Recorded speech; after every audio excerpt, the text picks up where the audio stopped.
அஸ்ஸலாமு அலைக்கும் ஃப்ரெண்ட்ஸ். இன்றைக்கி நம்ம வீடியோவில் எதை பற்றி பார்க்க போகிறோம்னா, புறாக்களுடைய உணவு முறையை பற்றி பார்ப்போம். நம்மள பல பேருக்கு புறாக்கள் என்னென்ன மாதிரியான தானியங்களை சாப்பிடுன்னு கூட தெரிய மாட்டேங்குது.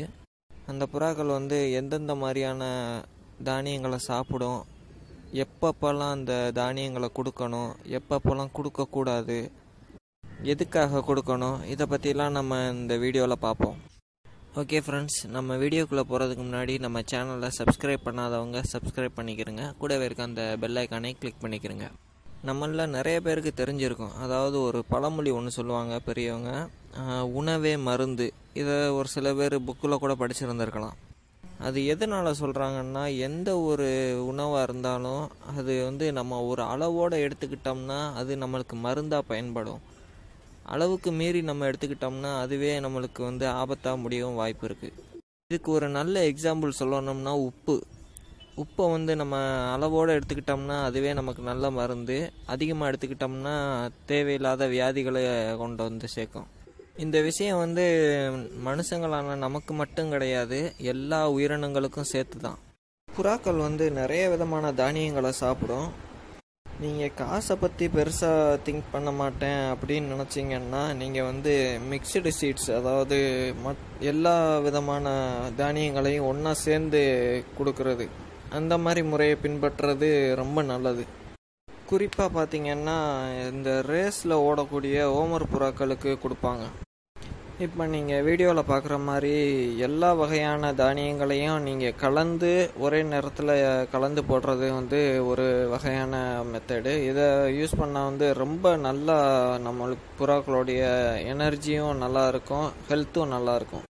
இதில் என்னென்னலாம் கலந்துருக்குன்னு பார்த்தீங்கன்னா, கேப்பை, அடுத்ததாக மக்காச்சோளம் இருக்குது, பருப்பு இருக்குது, கம்மம்புல் இருக்குது, உடச்சக்கடலை அதாவது பொட்டுக்கடலை இருக்குது, பச்சை பட்டாணி, பச்சை பயிறு, கோதுமை, அரிசி. இந்த அரிசியை நம்ம இன்னமும் நல்லது. இந்த மாதிரி மிக்ஸ் பண்ணி கொடுக்கறது எந்த ஒரு கால சூழ்நிலைக்கும் கொடுக்கலாம். அதாவது நம்ம வெயில் காலமாக இருந்தாலும் சரி, மழை காலமாக இருந்தாலும் சரி, அது எந்த வகையான கிளைமேட்டாக இருந்தாலும் சரி, இந்த மாதிரி மிக்சடு சீல் கொடுக்கலாம். இல்லை என்னால் இந்த அளவுக்குலாம் செலவு பண்ண முடியாது அந்த மாதிரி நினச்சிங்கன்னா நீங்கள் கம்மம்புல்லை தான் சூஸ் பண்ணணும். அரிசியை தவிர்த்துக்கிறது ரொம்பவே நல்லது. கம்மம்புல்லை மெயின் டிஷ்ஷாக வச்சுக்கிட்டு மற்றதை நீங்கள் ஒரு சைடாகவும் ஆட் பண்ணிக்கிறலாம். எப்படின்னா, கம்பம்புல்லை நீங்கள் ரெகுலராக எப்போவும் ஃபுட்டு எப்படி போடுவீங்களோ அதே மாதிரி கம்மம்புல்லை மட்டும் போட்டுருங்க. இடையில அப்பப்போ பட்டாணி, கொண்டக்கடலை, இல்லை கேப்பை, இதை கூட நீங்கள் அப்பப்போ கொடுக்கலாம். இல்லை எனக்கு கேப்பை தான் பெஸ்ட்டு அப்படிங்கிற மாதிரி இருந்தாலும் நீங்கள் கேப்பை தான் ரொம்ப நல்லதும் கூட. அது எந்த ஒரு கால சூழ்நிலைக்கும் புறாக்களை ஏற்றவாரி மாற்றிக்கிறோம். இந்த விஷயங்களோட சேர்த்து நான் ஒன்று சொல்லணும்னு நினைக்கிறேன். ஒரு சப்ஸ்கிரைபர் ஒருத்தர் கேட்டிருந்தார், எந்த மாதிரி உணவுகளை கொடுத்தா புறாவுக்கு வெயிட் ஜாஸ்தியாக கெயின் ஆகும், ஆரோக்கியமாகவும் இருக்கும், அந்த மாதிரி ஏதாவது உணவு சொல்லுங்கள் அப்படின்னாரு. அந்த விதத்தில் என்னைய கேட்டால் கேப்பையை நீங்கள் அதிகமாக கொடுக்கறது புறாக்களுக்கு ரொம்ப வெயிட்டு கூட ஒரு வாய்ப்பாக அமையும். அதே மாதிரி அப்பப்போ கம்பம்புல், அதாவது வாரத்துக்கு 2 தடவை அந்த மாதிரி கொண்டக்கடலை, அப்புறம் பச்சை பட்டாணி, இந்த மாதிரியான பெரிய தானியங்களையும் சேர்த்துக்கிடலாம். என்னுடைய புறாக்களுக்கு நான் இந்த மாதிரி தான் கொடுப்பேன். மெயின் டிஷ்ஷாக கம்பம்புல்லை போட்டுருவேன். போன உடனே அதை சாப்பிட்டுக்கிறக்கையில இடையில நான் வாரத்துக்கு 2 தடவை இல்லை 3 தடவை கூட இந்த பட்டாணி, இந்த கொண்டக்கடலை இதுகளை கொடுப்பேன். அப்போ தான் அது மேலே ஆர்வம் ஜாஸ்தியாக இருக்கும். நமக்கும் ஈஸியாக கையில் ட்ரெயின் பண்ணுறது, இந்த மாதிரியான ஒரு சில விஷயங்களுக்கு யூஸ்ஃபுல்லாக இருக்கும். அதே மாதிரி புறாக்களை பார்த்திங்கன்னா, எல்லா தானியங்களையும் முதல்லையே எடுக்காது.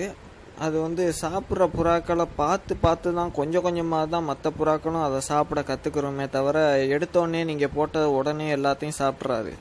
நான் எதனால் அரிசியவும் பொட்டுக்கடலையும் கொஞ்சம் தவிர்த்துக்கிறது நல்லது அப்படின்னு சொல்கிறேன்னா, அரிசி அதிகமான புறாக்களுக்கு சேர்க்கக்கூடிய ஒன்றா இருக்கும். ஏன்னா அது ஃபுல் அண்ட் ஃபுல் கார்போஹைட்ரேட்டுங்கிறதுனால புறாக்களுக்கு அதிகமாக கழிச்சல் நோய் வரக்கூடிய வாய்ப்பு அதிகம்.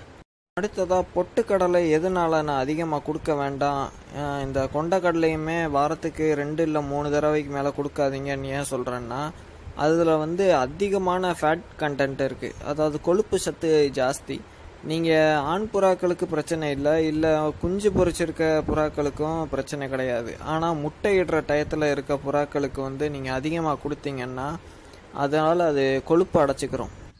கொழுப்பு அடைச்சிக்கிச்சுன்னா அதால் முட்டையிட முடியாது. ஒரு சில புறாக்களுக்கு வந்து நீங்கள் நிறைய பேர் கேட்குறீங்க, என்னுடைய புறா முட்டையிடலை, முட்டை முள் விரிஞ்சிருக்கான்னு செக் பண்ண சொல்லுவேன். அந்த முட்டை முள் விரிஞ்சு இருந்து அது ரொம்ப நாளாக முட்டை இடாமல் இருக்குன்னா கண்டிப்பாக அதுக்கு கொழுப்பு அடைச்சி அதோடைய அந்த வயிற்று வழியாக அதால் முட்டையை வெளியே தள்ள முடியலைன்னு அர்த்தம்.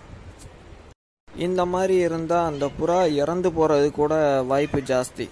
அதனால தான் நான் சொல்கிறது வந்து பொட்டுக்கடலை கொண்டக்கடலை இதெல்லாம் அதிகமாக கொடுக்குறத நீங்கள் தவிர்த்துக்கிறங்க.